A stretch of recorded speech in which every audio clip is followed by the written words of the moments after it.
বৃহস্পতিবারের ঘটনার জের ধরে শনিবার বিকেলেও দিঘিনালার বোয়ালখালী বাজার এলাকার পরিস্থিতি ছিল অনেকটাই থমথমে।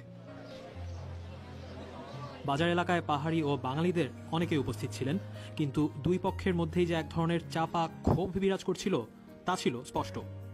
আর এই ক্ষোভের বহিঃপ্রকাশ ঘটে সন্ধ্যায়, যখন তথ্য ও প্রযুক্তি উপদেষ্টা নাহিদ ইসলাম ওই এলাকা পরিদর্শনে যান।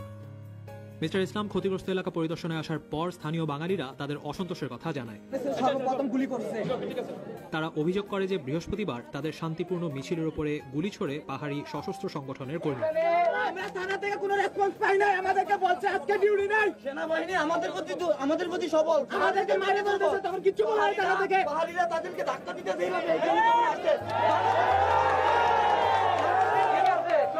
তথ্য ও প্রযুক্তি উপদেষ্টা তাদের নিশ্চিত করেন যে ঘটনার তদন্ত শেষে যে জাতি বা বর্ণেরই হোক না কেন, দোষীদের শাস্তির আওতায় আনা হবে। যে দোষী শুধু তাকেই শাস্তি দিতে হবে, তাকে আমরা অভিযুক্ত করব। সেটার জন্য পুরো জনগোষ্ঠী ধরে আমরা কিন্তু তার বিরোধিতা, তাদের ঘৃণা ছড়াবো না কারোর বিরুদ্ধে। এটা মনে রাখতে হবে, যে দোষী শুধু সেই ব্যক্তির বিরুদ্ধে আমরা কথা বলবো, কোন জাতির বিরুদ্ধে আমরা ঘৃণা ছড়াবো না। খাগড়াছড়ির দিঘিনালায় বৃহস্পতিবার পাহাড়ি আর বাঙালিদের মধ্যে সংঘর্ষ হয়েছিল ঠিক এই জায়গায়। এটা দিঘিনালার বোয়ালখালী বাজার এবং এখনো 2 দিন হয়ে গেছে, এখনো সেখানে যে আসলে সংঘাতের পরে আগুন জ্বালিয়ে দেওয়া হয়েছিল বাজারে বেশ কয়েকটা দোকানে, সেইখান থেকে এখনো ধোঁয়া বেরোচ্ছে। এখানে মানুষজন এখন পর্যন্ত আসলে সঠিকভাবে বলতে পারছেন না যে কারা আগুন জ্বালিয়েছে। পাহাড়িরা বলছে বাঙালিরা আগুন দিয়েছে, বাঙালিরা বলছে পাহাড়িরা আগুন দিয়েছে। আর স্থানীয় পুলিশ এখন পর্যন্ত আমাদের যা জানিয়েছে যে এই পুরো ঘটনায় এখন পর্যন্ত মোট 3 জন মারা গেছেন এবং বেশ কয়েকজন আহত হয়েছেন। 100-র বেশি দোকান এখানে পুড়ে গিয়েছে। পুলিশ এখনো বলছে এই বিষয়ে আনুষ্ঠানিকভাবে কেউ লিখিত কোনো অভিযোগ করেনি এবং কোনো মামলাও দায়ের হয়নি। এখনো থানায় কেউ লিখিত অভিযোগ করেনি।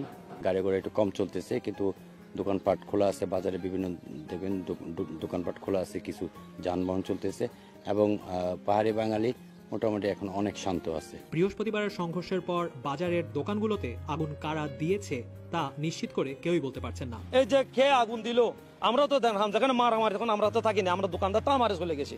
ইয়ার পরে যখন আগুন দিছে তখন আমরা আসছি। কে দিছে ভাই আমরা দেখি নাই, কিন্তু এখানে পাহাড়ি বলে বাঙালি দিছে, বাঙালি বলে পাহাড়ি দিছে। তবে স্থানীয়রা বলছিলেন আগুনের ঘটনায় পাহাড়ি ও বাঙালিরা প্রায় সমানভাবে ক্ষতিগ্রস্ত হয়েছেন। প্রকৃত যারা দোকানদার প্রায় 105, মোটামুটি এখানে বাঙালি মনে হয় 56 নাকি 55, আবার পাহাড়ি কি 50-এর উপরে, এরকম মানে 50-এর কাছাকাছি। আমাদের থেকে যেমন পাহাড়ি দোকান যেগুলো আছে, বাঙালিরাও ওই দোকানে ব্যবসা করতে, আমাদের থেকে আরো বাঙালিরা বেশি ক্ষতিগ্রস্ত হয়েছে আমার মনে হয়। স্থানীয় পাহাড়িদের অনেকে অভিযোগ করেন যে বৃহস্পতিবার সংঘাতের এক পর্যায়ে মসজিদের মাইকে ঘোষণা দিয়ে বাজারের সংঘাতের খবর প্রচার করা হয়। মসজিদ থেকে জানা দিছে যে বলছে যে পাহাড়ি সন্তানের ছিল নাকি বাঙালিদের উপর করতেছে। তার মসজিদ থেকে জানা দিছে আপনারা কে কোথায় আছেন, চলে আসেন। তারপর তো বেশি করে হয়েছে। তবে স্থানীয় বাঙালিরা বলছেন মসজিদের মাইকে ঘোষণা দিয়ে বাজারের আগুন নেভানোর জন্য মানুষকে এগিয়ে আসার আহ্বান করা হয়েছিল।